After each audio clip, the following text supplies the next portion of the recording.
Definitely. Okay. And I feel that, not only within the Bahamas, but around the world, persons fail to understand that it begins within the foundation. What you teach your children, what you teach your nephews and It your starts at little home. cousins, it does start at home. And you have to understand, you have to instill with them principles that we can't do such a thing. But for our next question, we want to ask, within your career, speaking of rape, that is, have you dealt with a lot of rape cases, you would say? I've dealt with a fair share. I mean, it's difficult to say a lot. I mean, it's how do you really gauge that? But I've dealt with quite a number of them, and rape cases are always tricky because most times, again, it's really only the two people who are there, and so it's my word against your word to a large extent. Now, obviously, if I break into your house and I beat you up, slap you around, punch you, tie you up, and all, then well, it's a little bit more or difficult to say it was consensual. But most times, or pretty often, you have situations where it's an ex-boyfriend and an ex-girlfriend, or it's two co-workers or acquaintances, and sometimes it's then very difficult to decide who do you believe here. Unfortunately, I've dealt with situations where females have accused men that they know or even have intimate relationships with of rape. But when you really get down to the nitty gritty, it's a situation where she may have asked him to help with the rent. She needs $500, and he may have even promised to give it. And they sleep together, have sex, and then he says, "Well, I ain't got $500." And next thing, "Oh, I'm going to report to the police that you raped me." So a lot of times the motive behind some of the complaints of rape is not genuine or real, but now you have a situation where, well, I'll give you an example. I had a situation where a defendant was accused of raping this lady, and she came to court and she swore she didn't know this man. Wow. And she only knew him from the neighborhood. And as we got deeper and deeper into the trial and we started presenting our witnesses, it became very apparent to the jury that not only did she know this man, she was in a relationship with him for almost 4 years. Wow. And so there are other people from the community who came and gave evidence and said, "No, they come by my house for dinner on Sundays, and we go to the beach, and da da da da." So again, when the complaint is made, it's just that one woman or that individual who is talking to the police officers and saying, "This is what happened to me. He took it by force, or he forced me to do this," or whatever the case may be. And the police react, they arrest the person, they talk to the person. But again, you have two stories that are opposite. Yeah. But which one do you believe? And it's not until you get, like I say, further on and hopefully you have some witnesses or somebody who could come forward to eventually clear your name, as it were. But rape is always a tricky situation unless there is actual force. So I guess now that you've said that, like in the instance with that, I guess those that put in false rape cases, can they or are they charged? They should be charged, especially if it goes to the extent of an actual trial, because as I just mentioned earlier, we have limited resources, we have limited time, matters should be dealt with as expeditiously as possible. Agreed. But when you have people who are making false claims and taking up the court's time, using up the time of the police officers because they have to go and investigate, they have to question people.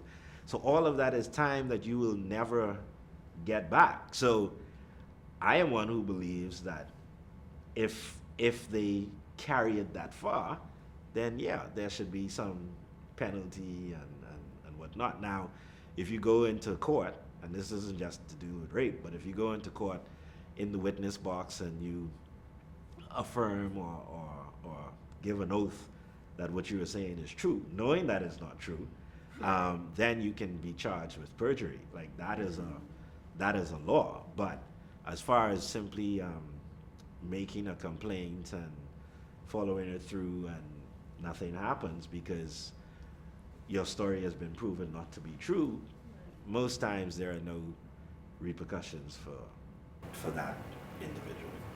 Wow, that's very unfortunate because I know for certain, and I don't believe it's just within the Bahamas, but a lot of times women tend to, and you can correct me if I'm wrong, tend to file for men doing such to them more than it is men doing it, filing that for a woman doing it to them. No, that's true. That is true, particularly with respect to rape, yeah. Right. And can you explain to us the judicial process of how persons are convicted of rape and how they're charged? Well, rape is an offense that is normally tried not normally, it's tried in the Supreme Court. And so the process can vary. Now most matters that go to the Supreme Court, the Attorney General's office, or now the Director of Public Prosecutions, has the ability to fast track it to the Supreme Court by way of what is called a voluntary bill of indictment. So they serve that on the defendant in the magistrate's court, and they send it up to the Supreme Court, where at the first appearance you're before a judge who will, if that judge is not dealing with it themselves, they will assign it to another judge, and then you appear before that judge, who will then give you a trial date and whatnot. And so the process effectively begins there. Once the trial, well, all Supreme Court trials, once that trial starts, it goes until it's done, which is very different from magistrate's court, where you can have, I could go to court today, seek an adjournment or get an adjournment. That adjournment may not be for another 3 months or so.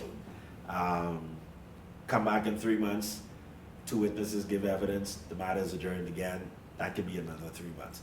Supreme Court trials are, if that starts on Monday, whether that takes a week, 2 months, 3 months, 6 months, that trial continues.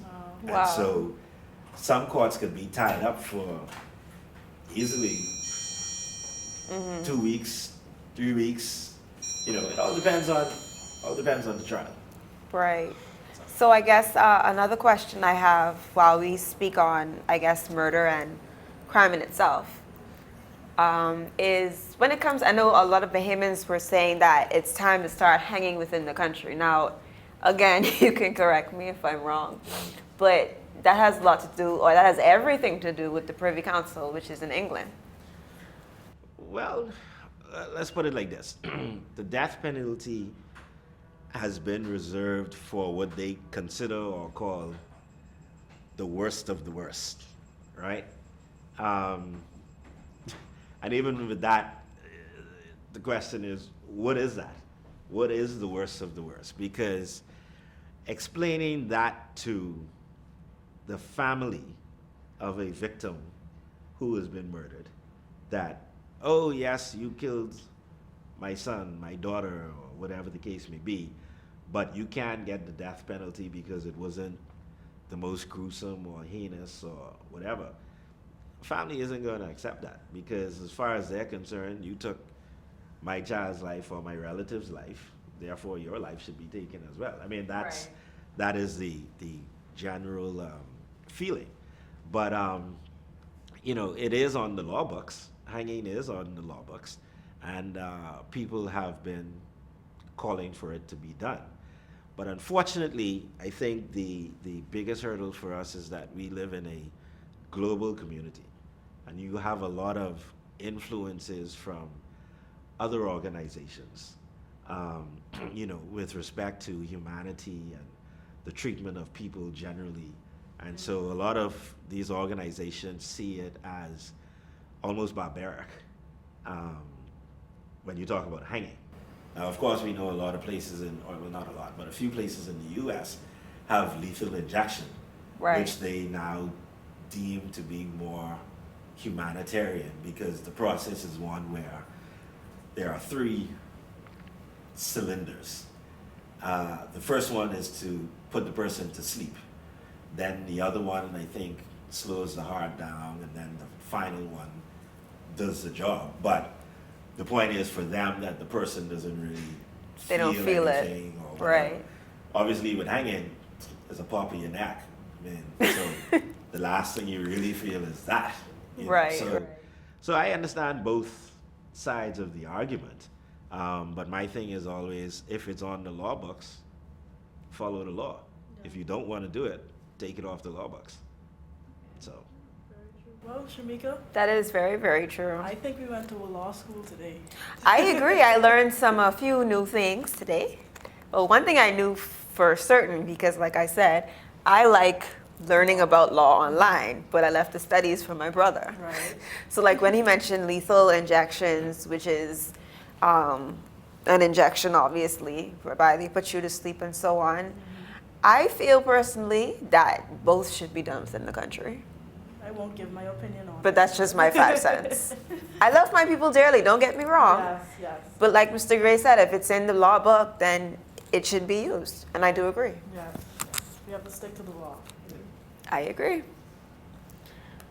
So I guess, Mr. Gray, wrapping up with our final question is, well, 2 final questions really, is I believe you said that you cover all types of cases within, that's correct. okay. So can you tell our viewers as to how they can contact you?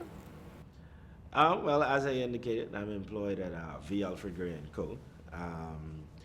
We are online. I mean, of course, this day and age, you could just Google anything. Right. But, our telephone numbers are 322-6007 or 3268314. And like I say, we cover a vast variety of aspects dealing with the law. We do criminal litigation, civil litigation, family law, mortgages, real estate. So, I mean, we do the full gambit. So, yeah. Okay, great.